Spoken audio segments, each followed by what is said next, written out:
Howdy folks, Jambareeqi here, and welcome to Jambareeqi Extra, the show where I review a film by answering a series of questions. In this episode, Star Wars The Clone Wars. Star Wars The Clone Wars is an animated sci-fi action-adventure set between episodes 2 and 3 of the Star Wars films. As the Clone Wars wages on, Jedi Master Anakin Skywalker is given a Padawan student called Osaka. Anakin and Osaka are given the task of retrieving gangster Jabba the Hutt's baby son. The relationship between the Jedi and the Hutt clan is important because the Hutts could get in the way of the Jedi's war plans. Little do they know that the evil Count Dooku is trying to trick Jabba into thinking that the Jedi are responsible for his son's kidnapping. I would call myself a Star Wars fan, but I'm more of a casual fan rather than a hardcore fan. I have seen all 6 films, but I've not really got into anything Star Wars related outside of the films, like the comics, the cartoons, or the games.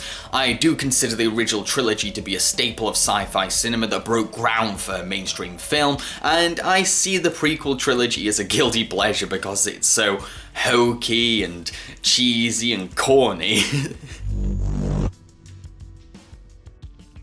Now, originally this movie was going to be the first 4 episodes of a TV show that has been made and has become very successful.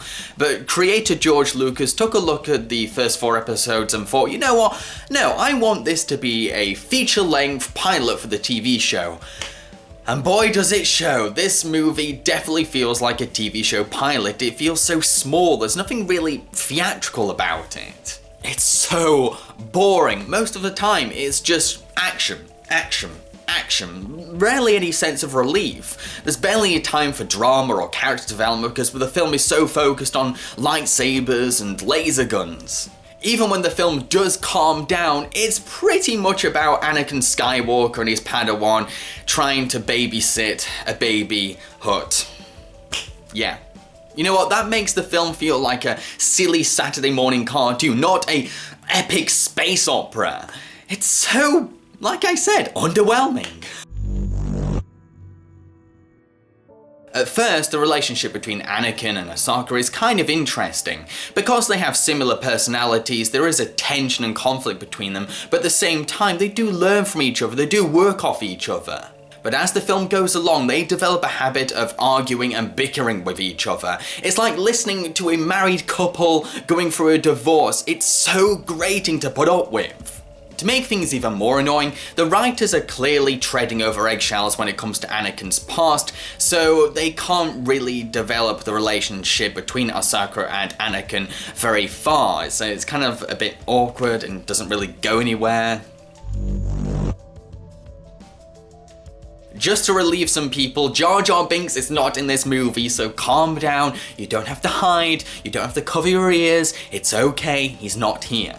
But there is some comic relief in this movie, not from R2-D2 and C-3PO because they're busy playing it straight, they're focused on their jobs.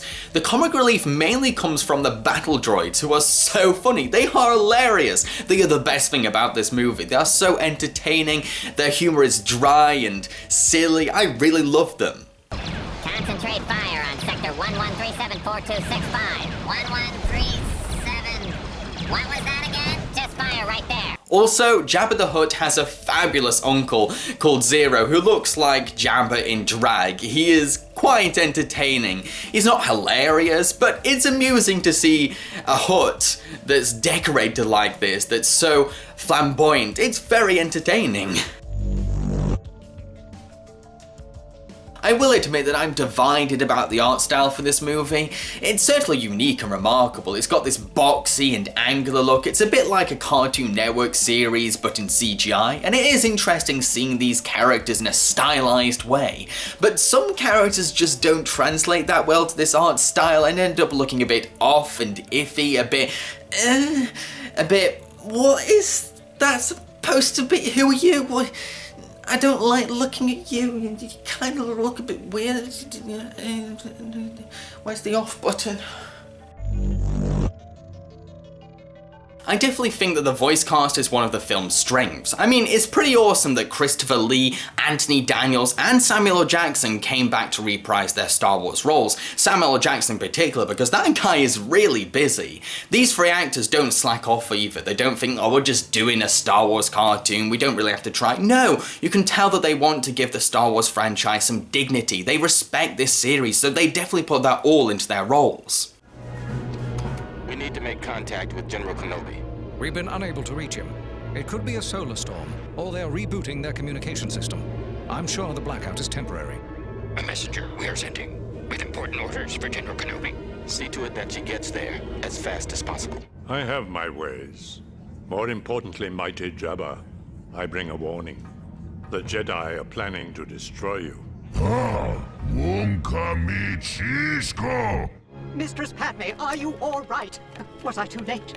3PO, your timing was perfect. Oh, thank the Maker. I'm so relieved. The replacement actors are brilliant. They're faithful to the screen performances that we know from the movies, but at the same time they give their characters a little spin, something to make it theirs. I do like that. I particularly like Matt Lanter's take on Anakin Skywalker because unlike Hayden Christensen, he sounds convincing, he sounds believable, he doesn't sound like Eeyore or Garfield. I think we made it past all them, Master. We may pull this off yet. We still have a ways to go before we get to the generator station. Do we still need this thing? I can't take it anymore. I have to stand up. You have got to be careful. You never know what you're gonna run into.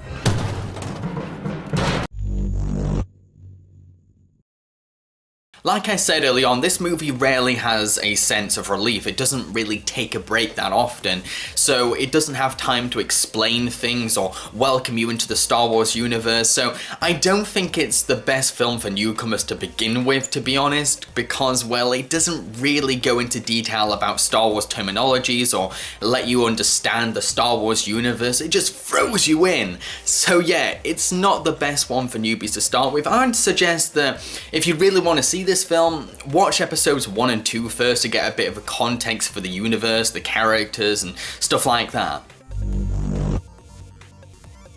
I can't imagine anyone enjoying Star Wars The Clone Wars. I'm sure it has its fans, but from my experience of watching it, I can imagine that Star Wars newbies will find it too confusing and Star Wars fans will find it too disappointing and underwhelming.